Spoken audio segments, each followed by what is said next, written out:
Hey everybody, and welcome along to this week's edition of the Irish Golfer Podcast. Peter Finnan here, and joined by Ronan McNamara. How are you getting on? Good to be back again.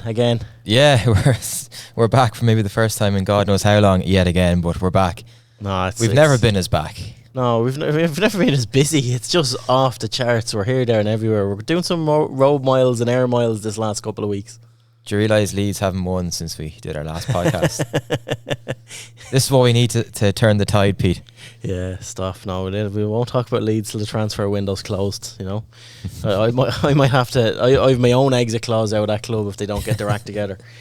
But no, so much going on in golf. Like I said, we've been here, there, and everywhere. The website's been hopping the last couple of weeks, the last month. So we haven't freed up enough time on a Monday or Tuesday to come and hit record in the studio here, because we've just been on to the next project, been relentless. But we might as well cut up a few of these events that we've been at now and have a chat. There's so much to catch up on.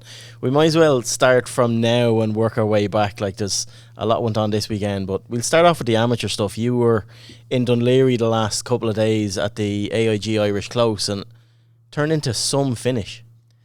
Yeah, it's funny.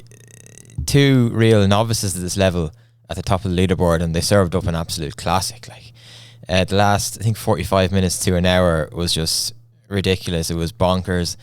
Errors being made, brilliant shots being hit, and then finally Thomas Abom, first Edmondstown player to ever win a national championship, hit just a shot of his life on the 74th hole, a 9-iron from 146 to about 2 feet, and got the putt. And, like, heavily outnumbered by the local Dunleary crowd with Richard Sykes, but he was happy enough to spoil that party, I think. It was brilliant. Like, only 19, he was just delighted to have shot an under par round in the men's event after the first round, and it's just funny how he went all the way and won. Seemed unlikely after Sean Keeling led by 4 halfway, but I mean, his third round 79 just blew the whole championship wide open. What happened? Like, I couldn't get my head around it. I know we were on our Slack group, on our WhatsApp group, and for all intents and purposes, I had him crowned after 2 rounds. That was it. Like, he was 4 or 5 shots clear, wasn't he? Yeah, and midway through, like, the second round, you're kind of thinking, we just need to get him to calm down a little bit, or else this could be a cakewalk. Yeah, that's what everybody was thinking, and look, rightly so, given what he's achieved.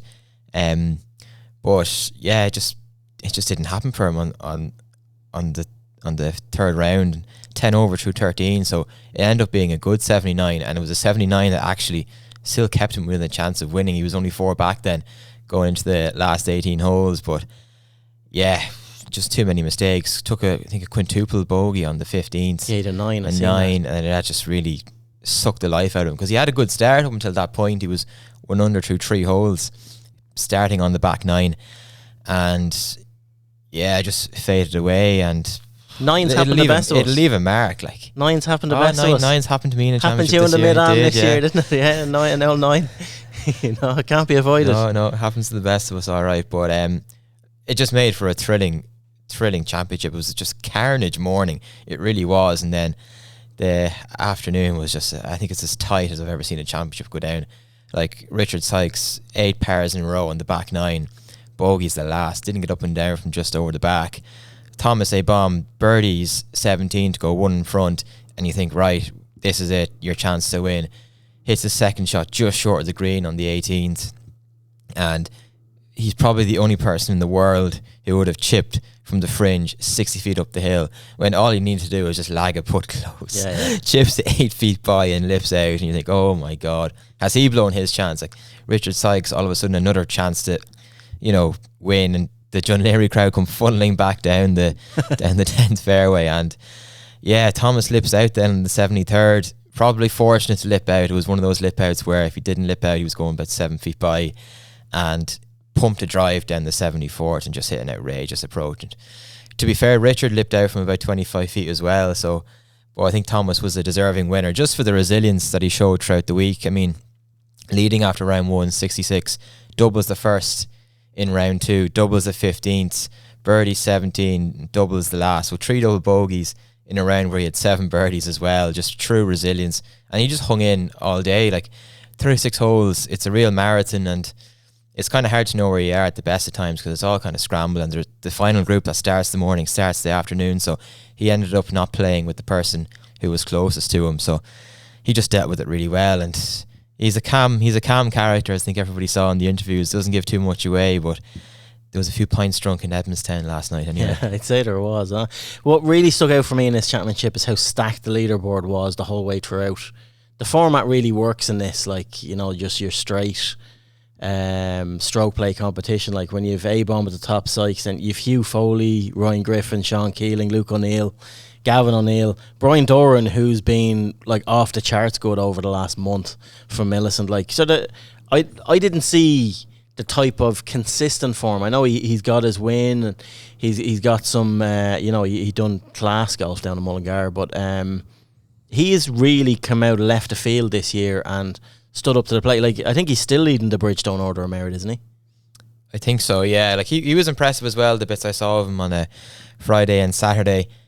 Coincidentally, he had a 78 in round 3 playing alongside Keeling, so I think the two of them brought each other down. But it's funny, if Richard Sykes had won, Brian Doran would have been yesterday's news. Richard Sykes would have been the new amateur out of nowhere, you know, part-time or all that kind of thing. So it's funny how it works like that. So, but no, like Brian's quite impressive, really, really good putter, just a great man to kind of stay in things. Hits it quite far as well, a bit of an unconventional looking setup, but like a really good swing, and yeah, it gets it out there, and certainly would be one I wouldn't rule out in winning a championship. Yeah, like definitely. I know he won the Mullingar Scratch Cup, but one of the big 6. Yeah, he could definitely win one. No, it's good. And then you had the stalwarts like TJ Ford and Collie Campbell are then chasing up. So it's a really, really deep leaderboard in this, and good to see. Great to see, like, AIG as well, for all they put into the amateur golf. Like, it's good to see them coming to the fore this week as well, and being front and centre of all that. For all they give to golf, it's a good advertisement for what they do and what they get from it. So on sponsors and advertisement, typical, it's been a month since we've done this and I forget to name check our own.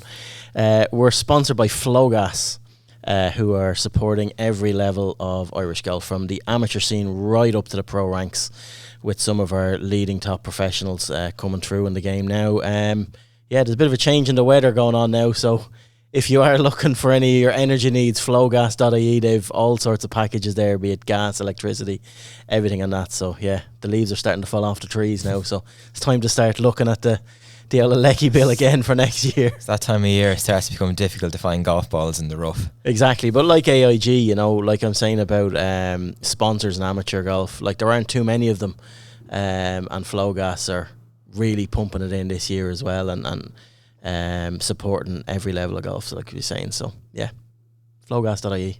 Right, next. It's one of your better segues. Apart from forgetting about them at the start. We PGA Tour FedEx Cup playoffs, the first of 3 legs. It was a good week for Seamus Power. Like, to be fair, top 10, can't really complain. Obviously not enough. He needed a top 5 to advance, get into the top 50 and get into the BMW. But like, I personally think it's been a pretty good end to the season for Power. Oh, it's been a great end to the season. Making the top 70, I think, is an achievement. I think the hip injury he had last year was bigger than he's let on. The only thing is he's not in the signature events next year, but I think that could be a blessing in disguise. You think so? I think it could be, yeah. I think he could win next year.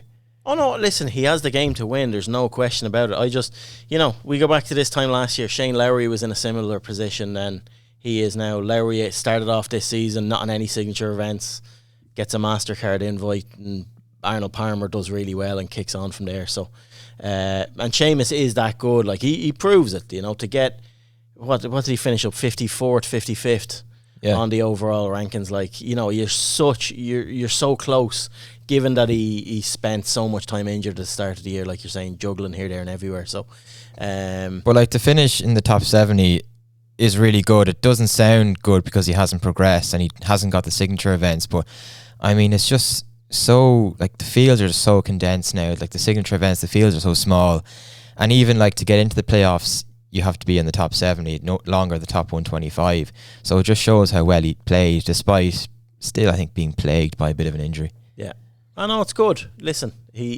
when the gun was to his head in the last event, he produced, and that's all you can ask of someone, So when you look at he's 2 shots away from a top 5 finish, like where he is, you know. So and like he definitely left that out there. So he'll come away happy at the end of the season to get as close as he did, but I'm sure a tinge of disappointment of just not quite getting there into the top 50. But I've no doubt he'll come again next year. He definitely will. The start of next season, he'll get into gear. It'll be good to go back to our stats at the start of the year actually and what our projections were. I think we were all we need to do a review pod. Definitely. One of those things. We're struggling to do a pod. I love a review pod. Never mind making plans. But no, this event was all about Hideki. Bit of such a strange tournament to watch. I don't know how much of it you watched. Like I watched most of the final round. Struggled to keep up with it for the previous rounds. Just the golf was, it's just one of those events that it's something that you just watch on the Sunday and get stuck into it, and that was it. But Hideki, like from the story at the start of the year, or start of the week with his caddy. He got mugged in Heathrow or somewhere on the way out during the transfer flight. Caddy and I think his coach or manager had their passports stolen, so they've had to go back to Japan and get it, and they actually won't be back this week either. They're only going to get their passports through in time for the Tour Championship. But like, it's funny, like I think you see these stories in golf a lot. Something mad happens and that player ends up winning on the same week. So some bag to get for a week. Yeah, it's a handy little payday, isn't it? I think he was 2 weeks caddying for Rio Hitsitsune. Yeah, he was. So, Rio could be out of a job. But no, it was a seriously good performance by Hideki, like, because he really struggled halfway through this final round. I'm not sure if you've seen any of it. Like, he had referees on him, like going through rulings and stuff like that, and it really got him out of his comfort zone. He went in a stretch of bogey, double bogey, was out of the lead. Victor was off on his own, and like he was in third at one stage with a few holes to go, dug deep, and it was a spectacular finish the way he finished it off. Like, the drive he hit down 18 was unbelievable. Like, to have the stones to do that under that sort of pressure was phenomenal. And then the approach in as well. Like, it was only a 9-iron he'd left in or something like that, but it was seriously good. Yeah, just great resilience to, I suppose, flick the switch when he needed it most for those last 2 holes. It actually ended up being a pretty box office finish, even though I only saw the 18th hole. But I like the FedEx Cup. I think it's like, if you get a tight tournament at the top and then you get the lads down at the bubble, I think it makes for good viewing, to be fair. This event, like in FedEx Cup in general, like this time of year. Yeah, there's consequence on. Like, I like the FedEx Cup. I like the playoffs until you get to the Tour Championship. Yeah, I think that's total shite. It's not great. It's not great. It's like this stroke. Like, you look there at the leaderboard: 17 under, Xander 15 under, Victor Hovland 15 under, then Scotty Scheffler 14 under. Like, Scotty didn't have the best of weeks, and he's still only 3 shots off the lead. And most of the field are going to be giving him strokes going into. All the field are going to be giving him strokes going in. So, like, it's a dead rubber nearly. Yeah, but he didn't win it when he had a 6-shot lead over McIlroy or whatever it was. That's years ago. Like, he's a killer now. That's when we all hated him. We were going, what is this lad? Will he not go away? Now you actually look at him going, oh, okay, here comes Scotty. Yeah, true. And to be fair, I don't think McIlroy is in the mindset to beat him this year. Like, McIlroy just, I think, needs to end the season. Just get up and get out and rest and win your race to Dubai and go home. Fill your wheelbarrow full of cash and get off the stage. No, it's a strange one. Like, even Shane Lowry. I'm not more outrageous holeouts this week again. I don't know if you've seen that on video as well. Like, he's had some amount of holeouts this year. He's had, I think, the strangest season of any golfer I can remember for the last few years anyway. I mean, it's one of those things. It's like looking at when your club is linked with some player and you look up these reels and everything makes him look unbelievable. Like, Larry has an unbelievable highlights reel from this year. Yeah. You swear he was top of the FedEx Cup, world number 1, everything, whereas he's kind of had a middling season, I suppose, by his own standards, even though he's in a great position in the FedEx Cup. He's at his best. He's had his best season. Yeah, he's had his best PGA Tour season, but it just doesn't feel like it. Yeah, it's mad. Like, it is mad. Like, he's still, like, he's so high up the rankings now. Like, he's definitely going to get Tour Championship no matter what he does next week. I can't see him being played out. Like, he's an 11th spot on the overall list. Like, so, and Rory dropped a couple of spots down as well. Rory's down to 5th on the list, but like Scotty Scheffler, Xander, Hideki, Morikawa. Morikawa's an interesting one, like, because you don't remember him being up there so much over the season, and now where we are now, he's ahead of Rory in the rankings. It's mad the way it's worked out. But no, it was a good event. I enjoyed watching this. I'll enjoy next week, not so much the Tour Championships. But you can watch LIV that week. But that's it. Do you know what? LIV, like, this was the conundrum last night. There's so much golf on, and all at the feckin' same time. Like, I had like 2 screens going. Even the US Am was on. Not that I was watching, but the Spanish guy in that. Like, when there's a bit of European interest in it, fair play to the Spanish guy for winning it. It was a big event win. There was actually 2 Spaniards in the semi-finals. I'm not sure if you've seen that on it. So they played each other in the semi-finals of it. But no, it's good to see a bit of international flavour brought to the USAM, and worked out well. Did you see your man swing, actually? There was a guy. Yeah. It was unreal, wasn't it? He'd be a good hurler. Savage swing. With that grip. He had me. I was sending WhatsApps like to my brother. Here, look at this. See, and he was like, "Why are you sending me stuff like this now? I'm going to be out in the back garden now, swinging, looking for that." But it was a mad way. So even with his driver, how he, if anyone hasn't seen it, like, we shared it out in our stories during the week, or just go to PGA Tour or any of those channels, or their USGA channels. They have a load of stuff on it. But it was the most unorthodox swing I've seen in a long, long time. But he striped it. Yeah, he did. Like, to be fair, and Garrett, I think he did quite well. He got to around the 32. Yeah. And yeah, I mean, I'm looking at a picture of his post-impact finish, and my God, it looks like he's two left hands. That's what it looks like. Yeah, that's gas. No, it is gas. No, but on the LIV stuff, yeah, I've just found it so hard to keep up, and like, I doubt FedEx were too happy with, you know, the one time, the start of their signature event, their first playoff event, and they've John Rahm gone up against Koepka Brooks in a playoff the other side. And literally, as they were playing 18 and one, they're playing 18 in the other. And it was just, the schedule on it was so bad that they were on at the same time. Yeah. Well, LIV have kind of stopped putting events on in conjunction with like smaller PGA Tour events. They seem to be going up against them now. Yeah. Like this week they've won now. Last week, and they've won this week now as well. So look, you're going to have to look at your leaderboards to figure out which ones you're going to watch. But yeah, I didn't see any of it, and it's a shame really, because any other week, if like Rahm and Koepka are on the PGA Tour playing against each other, going head to head, like you dare not miss it. Like, it's a shame the way it's gone, that many people won't even know they were in a playoff last night until they've listened to this podcast, hopefully. But you know what I'm saying? Like, it is. Like, it was mental. It's mad. Because I was watching it on YouTube, and you have a John Rahm Brooks playoff. There was only 16,000 people streaming it on YouTube. Yeah. Which is mental when you think of it. Like, how irrelevant it's become. Like, I think the product's actually decent. It's just they need to get a TV rights. They need to get a TV deal done. But like, in fairness to Brooks, it was a serious, that's his 5th win now on LIV in a couple of years. And he hasn't had a top 25 in a major this year either. No. Like, it's a pure inverse version of Koepka, really, when he was on the PGA Tour. He couldn't give a damn about PGA Tour events. Maybe he doesn't give a damn about LIV events either. Maybe they're just easier to win. But no, it's been a weird year. And he's kind of done that the last couple of years. He'll win a major, then kind of do nothing in them the next year, come back the year after and win a major. Yeah, it was a strange finish to it. Yeah, even on the team side of things. I always forget about the team thing. Do you? Yeah. I don't know what the story. Yeah, well, I never, like, even though when you log on to the LIV website and look at the leaderboard, the first thing you see is the team leaderboard. They're really trying to push that, but I just click straight away to the individual. Yeah, well, Smash Golf, Smash GC. GMAC picked a bad week to go to hit the gear.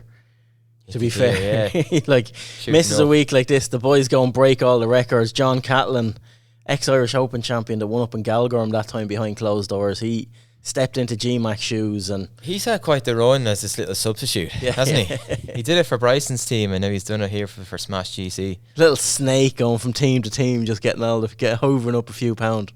But like, that was worth some money to them, because like they've had a couple of team wins this year as well. So yeah, GMAC will be, of all the weeks to go and to take performance enhancing cold and flu medicine, this wasn't the week to do it.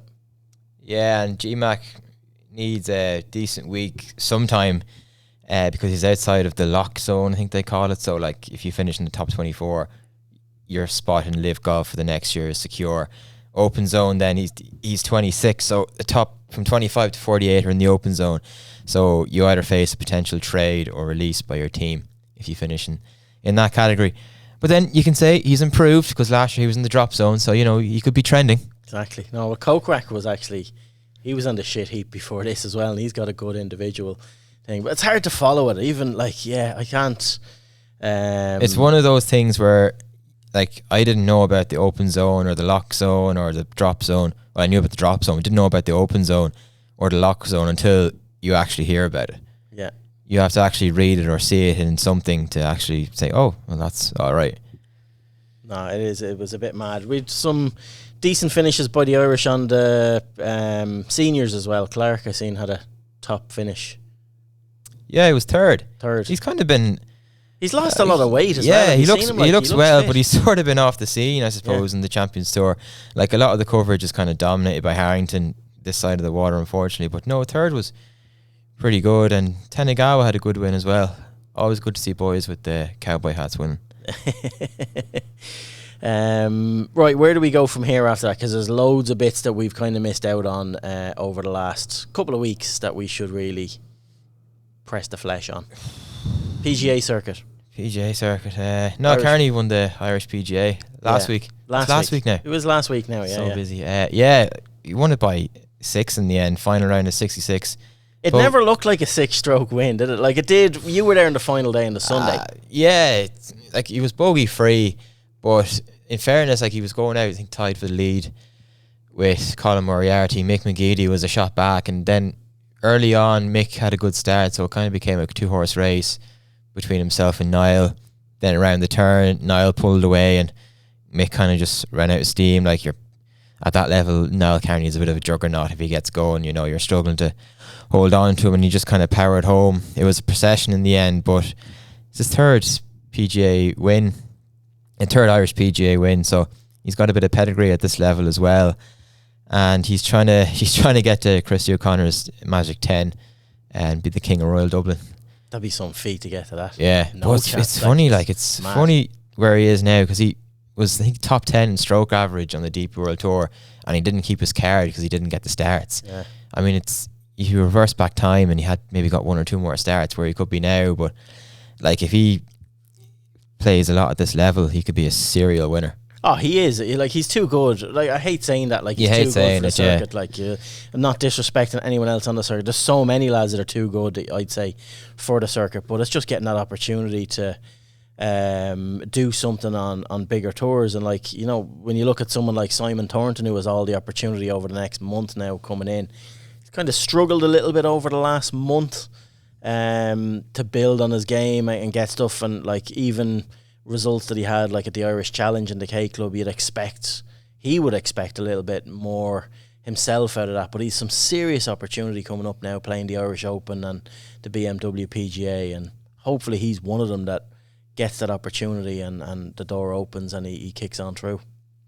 You trying to say we should start an Irish Open preview pod now, just in case we don't do one? No, I'm just saying. No, but like, even you mentioned the Irish Challenge there as well. Like, God, I can't even remember when that was, but I don't think we've done a pod since, have we? No, that was the last one that we did. Yeah, just like 3 weeks ago. Yeah, God, Mark Power had a good week that week. He was 11th, his best finish to his pro career, and he actually had a great start to the Verimaki Finish Challenge last week. He opened 64 and kind of petered out on him, which a real opportunity gone by to put yourself in contention to get your full card for next year.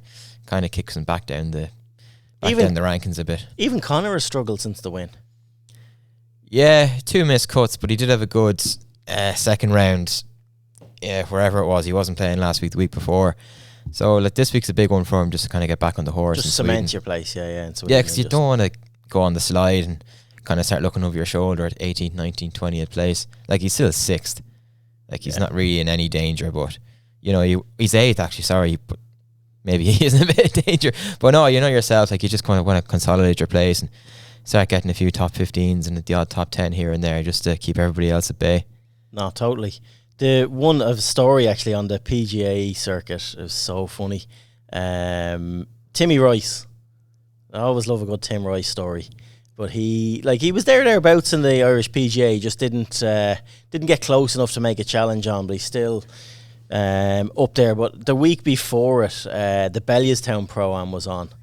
And I'm not sure if you heard this. Did I tell you this already? Or I might have. Yeah, I don't know. He was told he didn't shoot a course record. Yeah. He did shoot a course record when he wasn't even trying. Don't be ruining the story now. Don't be ruining the story. So, no, he opens up, like, Bellewstown. He hit a drive off the first, couldn't find his ball. They were looking around. In 3 minutes, which he'll admit himself after looking at it, like, it's not a long time to find a golf ball. Anyone that does lose balls regularly, I know myself, like, it's not a long time. So he's walking back to the tee, finds the ball after the 3 minutes. So he's like, oh, Jesus, like, walk back to the tee, hits a tee shot again, pretty much in the same spot. Knew exactly where he was, missed the green on 2 putts. Opens with a treble bogey 7 and just wanted the ground to swallow him up and just get out of there. But in proper Tim Rice fashion, then he birdied 11 of the next 15 holes on the course. Like, he just said stuff that would annoy him normally just were not annoying him. So he's got out of his own way, and he's, guys walking behind, even guys walking on his line, walking his through, like, didn't bother, just stand up, aim, bang, in the hole. He bogeyed 17, parred 18, got in, new course record with an opening treble bogey, which was mad. And then Spider, who does the events, I think they were talking to him that evening and said, oh yeah, like, it's a course record, but doesn't stand because there was preferred lies. And Tim was like, I didn't play preferred lies. He was that frazzled on the first tee that he didn't bother playing preferred lies. So the course record stood. So yeah, it's a nice little story, but yeah, gas. But, like, an unbelievable way to shoot a course record, starting with a treble bogey and bogey in the second last hole with 11 birdies in between. Yeah, like, it's outrageous. 11 birdies in 15 holes, you said? Yeah. Like, that's nuts. Yeah, it's off the charts. It is off the charts. But it just shows you when you... It shows the talent that's on this PGA circuit that's there, that guys can do that. And he's one of 10 guys that can do that, like any Yeah, but sure, he goes to all the DP World Tour Q schools and things like that. Like, he's just at that below tour level, if you get me, and maybe he's one of those players too good for the PGA, but it just shows you golf when you don't really give a damn. You play some of your best stuff, like, mentally. Yeah, just get out of your own way. But yeah, we've Colin Moriarty as well, another one. He's in the next couple of weeks heading off stateside. I know you were talking to him over the last couple of days as well. PGA Cup time. PGA Cup, yeah, GB&I versus the USA over in Oregon next month. It's mad, like, he hasn't played any team golf since he played the Walker Cup in 2003. Like, it just shows there's nowhere near enough team golf at pro level, like, to be honest with you. So he's looking forward to that, looking forward to getting back in the saddle. And team golf is great. You play shots that you wouldn't normally play in a stroke play event as well, so he should really enjoy it. It's an 11-day trip, he was saying as well, so not that he'd be treating it as a holiday, but it's nice to get away for that long. Yeah, no, it'll be good. No, it will be good. Get to take on the Block party as well. Yeah, I can't believe Michael Block's playing in that. Why? He is a PGA player. He's a PGA pro. Like. I know. But, like, he was trying to play in tour events there last year as well. But you're like, oh my god, no, like, oh my god, Rory, really, did that go in? You're like, yeah, shut your mouth. Shut up. Shut your mouth. But no, like, if you could beat him, that would be a scalp, alright. It'd be good crack. It would be good if he got paired with him. Like, yeah, it'd be a good laugh. But right, where to next? Well, do you want to start with this week, or do you want to go back to maybe last month or wherever? Where are we? It's been that long. Go on, just throw something out there. Well, Challenge Tour. We Challenge Tour this week as well, and decent finishes for Conor O'Rourke and Daniel Mulligan. Like, Daniel's only 19. Yeah. Turned pro when I think he was 16 or 17. So good to see the lads go low in a couple of rounds as well. But yeah, we're still slim pickings on that tour now, to be honest, with rankings and stuff like that. Without Conor, like, it's grim reading. Gary Hurley and 33rd are next best, and he's playing a few events on the DP World Tour now as well. So it's just an interesting time for Irish golf in Europe. I always say it, but it just is. We have a major week we're sitting into this week as well. Last major of the year. AIG Women's again. Open. Yeah, interesting one. This, like, it's Leona's missed three major cuts out of 4, but I think coming into this one, the Open. She had her best finish here, 2022. I think this could be a good chance for her to turn it around. I hope. Yeah, I don't know. Just needs something. Just needs something to happen. Like even the win at the Aramco, it didn't really turn a corner for her at all. No, it's a different. Like, you have to play well in the majors in the women's game now, the way it's set up prize fund wise, and she just hasn't this year. And it's kind of, I don't know what happened between herself and Caddy and stuff like that as well. But like you'd have to think that those performances or that season that she's had, when you've most of the majors out of the way and not really doing well in those events that you'd expect her to be doing well in, has had some impact on like wages for a caddy and stuff like that, you know.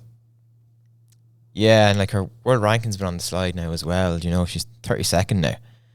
Like I think she started the year off in 23rd, so it's a bit of a dip over the last couple of years. I think even though she got to the top 10, like. Yeah, like even though she has a win and everything, like it's mad. It's just kind of glossed over what's been a pretty poor season. I think her wins only her, I think it was her third or fourth top 10 of the year. I think she's only had 3 top 10s so far this year, 1 including a win. So it's not been the usual consistent Maguire, because there are a lot of missed cuts in there as well, and some missed cuts, as we said, in the biggest events, unfortunately. But I think this could be the week where it might turn around. St Andrews, great place to play. Not the toughest golf course in the world, so I think there's an opportunity maybe to kind of open the shoulders a bit and make a few birdies, because last week the Scottish Open, that was tough. She got the wrong side of the draw as well with the weather, so you can kind of put a pass on that. It's just St Andrews a bit of a, it's going to be long. I know we don't look at St Andrews as a long course, but for the women, the way they'll set that up, it will be long. Yeah, I hope she does, but I don't know, part of me just can't see it. Like, I'm more interested looking at Lauren Walsh, to be honest.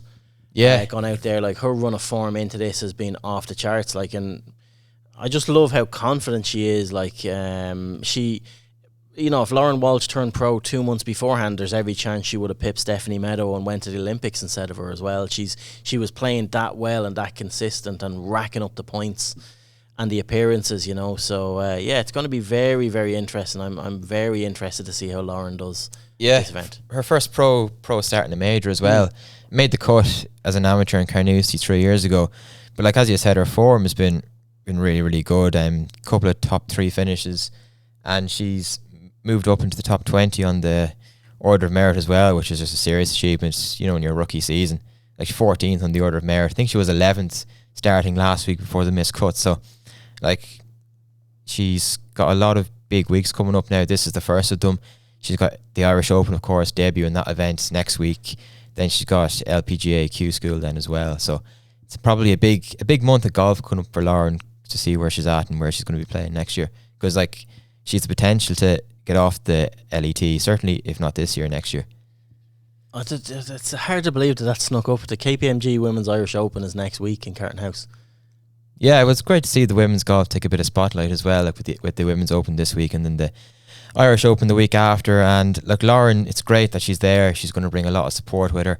Like, she's very marketable, great personality, so I think she'd be great just for the event as a whole, for that bit of promotion that it needs. Yeah, no, it'll be good. And Leon obviously headlining it as well. It's just such a pity that the like a Sarah Byrne and players like that are away at the Curtis Cup that week. I know we're talking about it in the men's game. There's so much golf, everything clashing. It's just a pity that this clashes with that, and we've 3 big names on the amateur side that are away in Sunningdale that week. Yeah, it is, and you think it's the three amateurs that have probably been the most marketable over the last 18 months or so, like Sarah, Beth and Anya. And like last year, Jamoland, Anya, obviously after what she'd done in the US Women's Open, took a big crowd with her, as did Sarah Byrne. And then Beth is obviously just extremely talented as well. So it is a shame that they're not going to be there. It was one of those just unavoidable things, really. I don't think it's the fault of anybody. But look, we still have a lot of good players playing as well. It's a huge field. Well, it's like a Georgia Hall and everything is coming across. Like, it's a huge field. And it is, like, there's obviously tickets are still available. You can pre-purchase them now. It's quite cheap to go up. Kids are free as well. And I've seen, like, I'm a member in Carton as well as we've work membership up there, and we venture up a little bit. But I went up and had a look last week at the sort of infrastructure layout and how it's set up and how it's good. All out in front of you, like where the, do you know where the driving ranges out the back of the hotel and stuff like that. So that's sort of like full tented village in there. Loads of stuff to do for kids and families. You have the driving range there in front of you. You have the first out one side, the 18th down the other. So it's really going to be a good carnival atmosphere there for the whole week. So I would urge anybody that hasn't experienced professional golf before, if you want to get your kids into golf, or you just want to go up and watch some good golf and have a bit of fun with the kids away from the golf course. There's so many things to do. The guys at Forefront really have rolled out the red carpet on this one, and they've learned a lot over the last couple of years from hosting this event in Tremoland, and I do expect this event to be a whopper event, and hopefully we get a few Irish up near the top of the leaderboard to give us a bit of a home charge coming into the weekend. But yeah, like I said, I'd urge anyone to get tickets and go up to Carton House for that. It's going to be an absolutely cracking week of golf. Yeah, well, it's the event Lauren was saying everybody talks about on the LET, which just shows how great it's been in the previous two editions. And Georgia Hall coming as well is great, just for the fact that we're getting a big name. I think that's probably the next step for this tournament, to maybe start attracting some of the bigger, GB and IE players kind of coming across. Yeah, some of those players. Even the events, even last year, like Lynn Grant rocking up to the events as well. Like they've attracted some big players, as this is the third year of it now. So it's grown and grown and grown, and it is becoming more. I think a lot of the Solheim Cuppers will start looking at bigger events like this going forward as well. So no, it's good. The more the merrier. Carton House. KPMG Women's Irish Open. Get your tickets. You gave that a big sell. That's it. No, well, it needs it. It does need it. Like women's sports in general. Like you see the Aldi or Lidl pushing the football so much, looking to like just get bums on seats and make these women feel like, that this is a watch sport and this is a thing. And I've no doubt whatsoever that they're going to get massive crowds into Carton House. So no, it'll be good. It's needed. Yeah, absolutely. Couldn't agree with you more there. Just a big few weeks for women's sport in general, following off from the Olympics as well. How well, Mona McSharry did, and Kelly Harrington as well. So hopefully we can kind of keep that rolling. See, Kelly was at EP last night. Yeah, she was up with the Wolf Tones. Did you see the crowd? Yeah, that were 70,000 people, I think it was, that rocked up to see the Wolf Tones. Madness. Like, that is mental. Madness. When you think at this time last year we were giving out about the Irish women's football team singing about stuff, and now they have like the guts of 100,000 people singing along with them. Like, it's bonkers. Oh, I'm just saying, if that was men who sung about the IRA last year, that just wouldn't have been as big a story as it was. But anyway, that's for another day's work. That is for another day's work. Right, go on. What's next? I suppose heroes and villains. Are we at that stage now? Yeah, I've none. I never do. And I actually, do you know what? In fairness, it's always for the lack of trying with me. But today I actually tried to find someone. I just couldn't. Right, villain straight away. You have to. Matt Kuchar. From last week. All right, I suppose Matt Kuchar would have been my villain if we did a pod last week. Yeah, well, actually, we should talk about that. Actually, go on. We should talk. What a clown! What a spanner! It really was just an arse move to make. Like, he's so bad, like so out of touch to do what he did. Like, I'm sure everyone knows what he did. Like, but just to say he's not playing, and like how he affected the players around him. Everyone finished bar him. Yeah, this is nuts. And it took him. I think it took him 6 minutes to finish off. Then from there, like it's just bizarre. And like just the impact that has is just so wide ranging as well. You've got volunteers, infrastructure people working there, people in the media, everybody, like greenkeepers, the lot. Like it was the wait for this entitled clown to just finish off his probably reign. Members as well. Members would have had a Monday competition or sponsors or something like that, and your man getting to play the course the day after event is someone everybody craves. And I could nearly excuse it if he had a chance to win or had a chance to make the playoffs, but he didn't. No, the sooner the better. It doesn't. It's just a bad indictment of his character, considering what he did with the caddy that time as well. Yeah. No, the sooner the better. The rankings just phase guys like Matt Kuchar off the golf radar altogether. Like, he's coming near that, but what a spanner! Just no need for it. No need for it. Don't even think he made birdie either, did he? No, he nearly did though. He nearly chipped in. Yeah, he hit his second short of the green, chipped it up, and that would have justified it. I'm glad it didn't go in. It would have justified him staying off. Chip in and run across the green. But if he did make birdie, it was worth 48 grand or something to him. Like, yeah, but he's enough money, like, But that's what I mean. Like that, it's a lot of money to you and me, but like 48 grand to him at it's just such an arsehole. That's just, it's just, yeah. But it ruined like a great story as well. Aaron Rai winning, like Yeah. what a guy. Yeah. I mean, what a little career he's starting to carve himself out on the PGA Tour. He's just been so solid there for a couple of seasons now, and then just pops up and wins. And he's someone actually who's kind of starting to appear on major leaderboards now as well. Yeah. And like, he just looks like such a normal guy. Iron covers is a bit questionable, but the 2 gloves, and you know, only has the Me and My Golf sponsor on his cap, and that's about it. Like, Pierce and Andy sponsoring him. It's gas. It is mental. Right, hero. I'm gonna go with myself. Oh my Jesus! Can't pick anybody else. Pick yourself. Go on, why? You have to justify picking yourself. Putting a lot of mileage in lately, covering all the amateur golf. You know yourself. I'm a domesticated just man. for doing your job. For doing your job that you get paid to do, you're going to put yourself as a hero. You sound like me after I like unload the dishwasher at home or something like that. I walk around like Ric Flair around the kitchen, thinking I'm the great lad. Like, look at me. There's jobs to be done, Pete. There is jobs to be done. Yeah, heroes. There's not many heroes around. Like,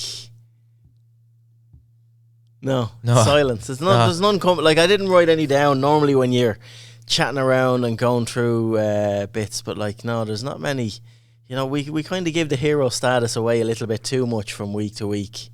But yeah, there's nothing jumping out. Like, I'd maybe give it to Timmy Rice just for that story earlier on, because like, that is legendary status to come on with something like that.